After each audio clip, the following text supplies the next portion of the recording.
The sky was clear, and the breeze mild as Zarlith's shuttle descended towards Earth's surface, a planet famed throughout the galaxy for its blue oceans and green landscapes. Today, however, he was not here to admire the scenery.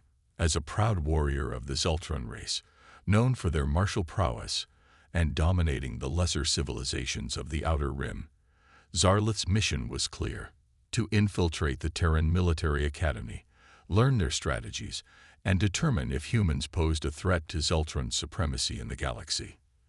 The Academy's reputation, the Terran Military Academy, nestled on a sprawling campus surrounded by rugged mountains, was the cradle of Earth's finest military leaders. Its reputation for producing tactically sound and physically formidable officers had reached even the distant stars of Zeltron. As his shuttle landed on the designated pad, Zarlith's towering figure cast a long shadow over the tarmac, his armored suit gleaming under the sun. A formation of human cadets awaited him, their uniforms crisp and their faces impassive. At the front of the formation, a man with sharp eyes and a chiseled jaw stepped forward. Commander Franklin, the Academy's superintendent. A warm welcome. We are honored to host a warrior of Zeltron. We hope your time here will be enlightening, Commander Franklin said, gesturing towards the parade of cadets who began marching in precise synchronization. Zarlith's eyes narrowed slightly as he observed their movements. Each step was a testament to their rigorous training and discipline. Tour of the facility. The day proceeded with a tour of the facility. The Academy was a fortress of learning, equipped with state-of-the-art training fields, advanced tactical simulation rooms, and arenas that could adapt to any environment from icy wastelands to scorched deserts. As they walked, Commander Franklin explained the philosophy behind each training module, emphasizing the integration of technology and human spirit. Zarlith listened, his mind racing. The sophistication of human military training was unexpected, challenging the preconceived notions he held about these seemingly primitive beings. A growing unease. As the sun set, casting long shadows over the Academy's grand buildings, a feeling of unease settled in his chest. This was no mere military institution. It was a breeding ground for warriors who could rival the fiercest of Zeltron fighters. Dinner was served in the grand mess hall, a vast room buzzing with the chatter of cadets. Zarlith sat at the high table with the Academy's top brass, observing the camaraderie and spirited debates among the young humans. They discussed strategies, past battles, and hypothetical scenarios with a passion that was both admirable and alarming. A new perspective. As the evening drew to a close, Zarlith retired to his quarters, a well-appointed room with views of the training fields. Lying in the foreign bed, he couldn't shake the feeling that Earth's soldiers were not to be underestimated. The day had ended, but his mission was just beginning. Tomorrow, he would step onto the drill grounds, into the very heart of human military prowess, and there he would see for himself whether the humans were potential allies or if they were indeed a threat that needed to be quelled. Whatever the outcome, Zarlith knew his view of Earth and its inhabitants had changed irrevocably. Training with cadets. Morning drills. Morning broke over the Terran Military Academy, with the sharp sound of a bugle signaling the start of the day. Cadets poured out of their barracks in tight formations, their movements crisp and deliberate. As Zarlith watched from his window, the organized chaos of human activity seemed almost choreographed. Today, he was scheduled to participate in physical and tactical training with the cadets, a prospect that both intrigued and unnerved him. Joining Alpha Squad, clad in his Zeltron battle attire, which was lighter yet significantly more resilient than any human-made armor, Zarlith made his way to the Academy's extensive drill grounds. The vast fields were segmented into various training areas, each bustling with cadets engaged in different forms of exercise and maneuvers. Commander Franklin met him at the edge of the training field, his expression unreadable. Today you'll join Alpha Squad for their morning drills. We believe this will give you a first-hand experience of our training regimen, he explained, gesturing towards a group of cadets who were performing a series of complex physical exercises. Combat fitness tests. Zarlith nodded, stepping onto the field with a mixture of anticipation and pride. As a Zeltron, physical prowess was ingrained in him from birth, and he was confident in his ability to outperform the human cadets. The squad leader, a robust young man named Lieutenant Carter, approached him with a polite nod. "We're running combat fitness tests today. Hope you're ready to sweat," he said with a slight grin. Endurance running. The tests began with endurance running. Zarlith kept pace easily at first, his long strides matching the cadets' quick, measured steps. However, as the run progressed over rough terrain and steep inclines, he found the human stamina astonishing. They ran not just with speed, but with a relentless determination that seemed to embody their spirit. Obstacle courses. Next were the obstacle courses designed to simulate battlefield conditions. Zarlith excelled here, his alien agility allowing him to navigate the high walls and rope swings with ease. Yet, the cadets' teamwork in overcoming obstacles impressed him. They lifted each other, coordinated their movements, and communicated silently with hand signals, showcasing the unity that was rarely seen in Zeltron military practices. Tactical drills. As the morning wore on, they moved to tactical drills involving non-lethal weaponry. Here, Zarlith expected the raw power and precision of his species to dominate. However, the cadets employed cunning tactics, utilizing cover and diversion in ways that disoriented even him. Each move they made was calculated with a clear understanding of their environment and opponent. Lieutenant Carter, observing his reactions, offered, "It's not just about strength or speed here. We train to think, adapt, and overcome. Every cadet here knows that the real strength of a soldier is not in how hard he hits, but in how smart he fights." Reflecting on the day. As the drills concluded, Zarlith was physically spent but mentally alert, his mind racing with new strategies and respect for his temporary comrades. The human approach to warfare was vastly different from the Zeltron way. It wasn't just about individual prowess, it was about collective resilience and intellectual warfare. Returning to the locker room, Zarlith was silent, a rarity for someone of his boisterous nature. The morning's exercises had peeled back his layers of confidence, revealing a core of newfound respect, and admittedly, a sliver of doubt about his superiority. As he showered and changed, he pondered the upcoming sessions, especially the night operations scheduled for the evening. If the day had been this challenging, what lessons would the darkness hold for him? Night operations. Preparation for night ops. As dusk settled over the academy, a palpable tension hung in the air. Tonight was designed to test the cadets' skills in one of the most challenging environments, night operations. For Zarlith, who hailed from a world where nights were lit by the bioluminescence of its flora and fauna, darkness was an ally. His species' natural ability to see in low light was a significant advantage, one he was keen to leverage against the humans. The simulated battlefield. Gathered at the edge of the Academy's simulated battlefield, a sprawling area equipped with sensors and artificial fog machines, Zarlith and the cadets received their briefing. The objective was clear: navigate through enemy lines, retrieve intelligence from a guarded facility, and return without being detected. The humans were outfitted with night vision here, a technology Zarlith viewed as unnecessary, but soon recognized as a testament to human ingenuity. Navigating the darkness. Lieutenant Carter paired him with 3 cadets, forming a small recon team. "Stay sharp, follow our lead, and keep communication to a whisper," Carter instructed as they moved out, their bodies' shadows blending into the darkness. The operation started smoothly. Zarlith's superior vision allowed him to spot distant guards and navigate the team away from their patrols. However, the human cadets demonstrated impressive spatial awareness, moving through the terrain with a quiet precision that matched his own steps. Their use of technology, from silent communication devices to thermal imaging, showcased a different aspect of warfare that Zarlith had not fully appreciated. War fought not with brute strength, but with stealth and strategy. Encountering obstacles. As they approached the objective, a complication arose. The facility was more heavily guarded than anticipated, with patrols doubling back at irregular intervals. Carter signaled for a pause, and the team huddled in the shadow of a thicket. "We need a diversion," he whispered, outlining a plan that involved creating a false alarm on the opposite side of the facility.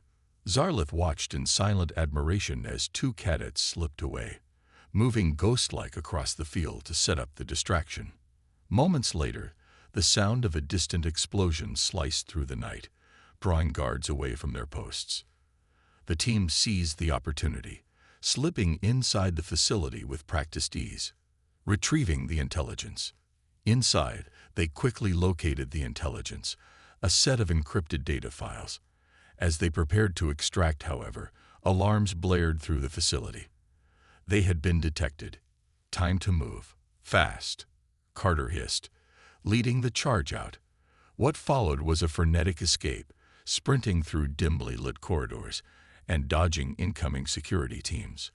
Zarlith's heart pounded not just with the exertion, but with exhilaration. The thrill of the chase, the near misses, the seamless integration of human technology and teamwork. It was a dance of shadows and strategy. Successful extraction. They emerged into the cool night, data in hand, just as academy trainers call the end of the exercise.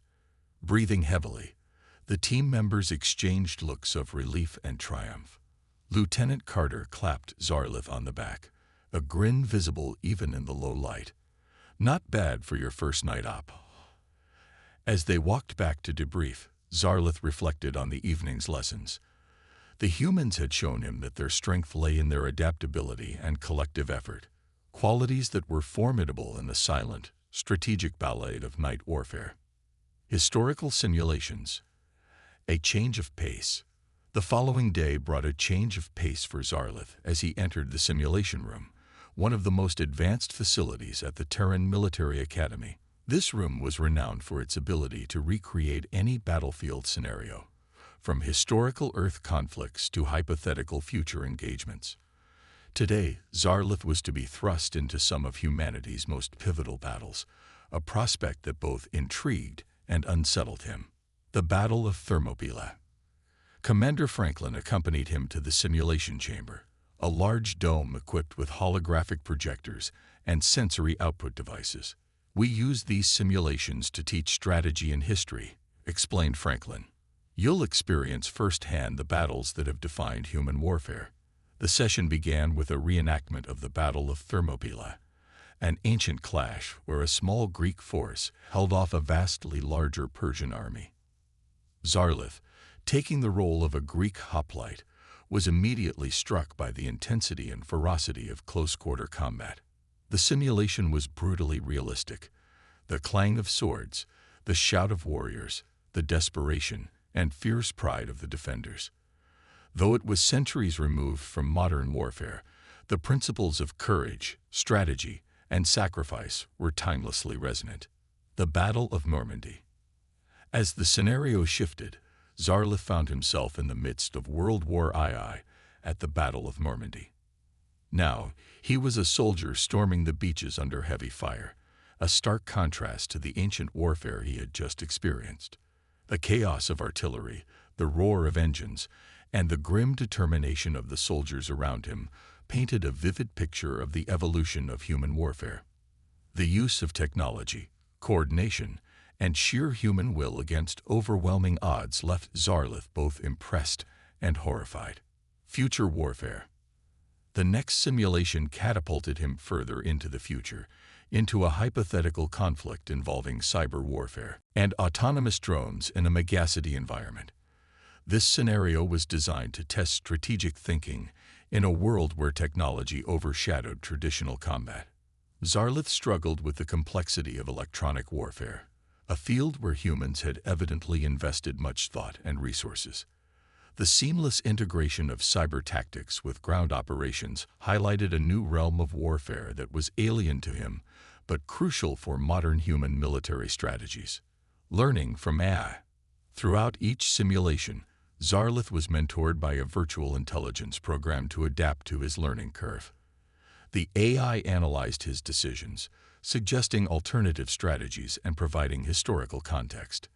Notice the shift in tactics over centuries, the adaptation to new technologies and philosophies, the AI prompted, making Zarlith acutely aware of the dynamic nature of human warfare. Reflecting on the lessons, emerging from the simulation room, Zarlith felt as though he had lived through a millennium of battles in a single day. Each scenario had not only taught him new tactics, but had also given him a profound insight into the human psyche. Resilient, resourceful, and relentless. Commander Franklin was waiting outside, his expression curious. "What do you think?" he asked. Zarlith paused, choosing his words carefully. "I am beginning to understand why humans fight so fiercely," he replied. "It is not just for survival, but for something greater, a relentless drive towards something you call freedom and justice." A new understanding. The day's experiences had deepened his respect for human military capabilities. Still, more importantly, they had introduced him to the cultural and ethical underpinnings of human conflict. This understanding was crucial, Zarlith realized, for any leader or warrior who sought not only to win battles but to understand their enemy. As he returned to his quarters, his mind replayed the day's lessons. Tomorrow's training would no doubt be challenging, but today's simulations had equipped him with a broader perspective of not only how humans fought, but why they fought. And in that understanding lay the true essence of warfare. Cultural immersion. A personal challenge. After the intensity of the simulation room, Zarlith's next challenge was unexpectedly personal. A deep dive into the social and cultural aspects of the human cadets at the Academy. Today, he would join them in their leisure and learning environments outside of direct military training. This part of the exchange program was designed to foster deeper understanding and build bridges between different civilizations, a concept that was relatively new to the fiercely independent Zultron culture. Exploring the library. The day began in the Academy's library, a vast repository of human knowledge spanning centuries. Zarlith wandered the rows of books and holographic data units, each piece a window into the human spirit. The topics ranged from philosophy and ethics to history and science. His guide for the day, a young cadet named Jackson, pointed out several works on human rights, a concept that seemed to permeate much of human thought and action. Here we learn not just to be soldiers, but also leaders who respect and uphold the dignity of all beings, Jackson explained, showing Zarlith texts on international law and military ethics. The idea that warriors should also be protectors and peacekeepers was a divergence from the Zultron focus on dominance and strength. Intellectual engagement. As the day progressed, Zarlith attended a series of lectures and discussions. He listened intently as cadets debated strategies not only for winning wars, but for preventing them, emphasizing diplomacy and alliances. The level of intellectual engagement and the value placed on peaceful resolutions was both surprising and challenging to his own beliefs. Community and camaraderie. Lunch was another revelation. Seated in the bustling mess hall, Zarlith observed the camaraderie and light-hearted interactions among the cadets. They shared meals, stories, and laughter, a stark contrast to the hierarchical and isolated meals of the Zultron forces. The sense of community was strong, and when invited to join a table, Zarlith found himself awkwardly navigating casual conversation, a battle of a different sort. Rescue exercise. In the afternoon, Zarlith was invited to participate in a rescue exercise, a simulation involving the recovery of injured soldiers from a battlefield. Unlike the Zultron method of prioritizing the mission over individuals, the humans placed a high emphasis on not leaving anyone behind. He was paired with a team tasked with retrieving a wounded cadet. The operation required careful coordination and a willingness to risk oneself for another, concepts that were both alien and deeply moving to Zarlith. As they successfully completed the exercise, the team leader, Cadet Lee, explained, "Every life is valuable. That's what we fight for." This sentiment echoed throughout the day's lessons and interactions, painting a picture of humanity's complex balance between warrior spirit and compassionate guardianship. Cultural exchange evening. The day ended with a cultural exchange evening, where cadets presented music, art, and performances from their various backgrounds. Zarlith watched, fascinated yet overwhelmed, as the rich tapestry of human cultures unfolded before him. The diversity and unity displayed were in stark contrast to the uniformity of his own society. Retreating to his quarters that evening, Zarlith felt a mix of exhaustion and enlightenment. The exposure to human culture had not only broadened his understanding of these intriguing beings, but had also challenged him to reflect on his own beliefs and values. Final assessment. The ultimate test. The final day of Zarlith's exchange program at the Terran Military Academy was dedicated to a comprehensive assessment of everything he had learned. This would not be a simple evaluation, but a culmination of his experiences and a test of his adaptability and understanding of human military strategies and culture. A surprise scenario. Commander Franklin greeted him with a stern but encouraging look. Today, you will lead a team in a simulated mission that integrates all aspects of our training: physical, tactical, and cultural. Your performance will determine our final assessment of your capabilities. Zarlith nodded, feeling the weight of the responsibility. The simulation began with an unexpected twist: a humanitarian mission in a conflict zone. His team was tasked with delivering medical supplies and evacuating civilians from a war-torn area, while avoiding combat as much as possible. Leading the mission, Zarlith's team comprised a diverse group of cadets, each with specialized skills. He quickly realized that success would depend on leveraging their strengths and maintaining a delicate balance between aggression and compassion. As they navigated through the simulated urban landscape, Zarlith applied the strategies he had learned, focusing on stealth, coordination, and the welfare of his team and the civilians. Facing challenges. The mission was fraught with challenges, ambushes, injured civilians, and difficult moral decisions. At one point, they encountered a heavily armed enemy patrol. Instead of engaging in combat, Zarlith opted for a diversion, allowing his team to slip past unnoticed. This decision, though uncharacteristic of a Zeltron warrior, reflected the human principles of minimizing harm and prioritizing the mission's humanitarian goals. Successful completion. After hours of tense operations, Zarlith's team successfully completed the mission, evacuating all civilians and delivering the supplies without a single casualty. As the simulation ended, Zarlith felt a profound sense of accomplishment. He had not only adapted to human military tactics, but had also embraced their ethical considerations. Final reflection. Back in the debriefing room, Commander Franklin and the other instructors reviewed the mission. You demonstrated exceptional leadership, adaptability, and understanding of our principles, Franklin said, his tone one of genuine respect. Your time here has shown us that even the most seasoned warriors can learn and grow. Zarlith bowed his head, acknowledging the compliment. I have learned more than I ever anticipated, he replied. Your ways are different, but they are powerful in their own right. A new perspective. As Zarlith prepared to leave Earth, he reflected on his journey. He had arrived with the intent to assess and possibly undermine human capabilities, but was leaving with a deep respect for their resilience, ingenuity, and moral strength. The experience had not only changed his view of humanity, but had also reshaped his own values and beliefs. A message to his people. Before boarding his shuttle, Zarlith sent a message to his superiors on Zeltron. Humans are not to be underestimated.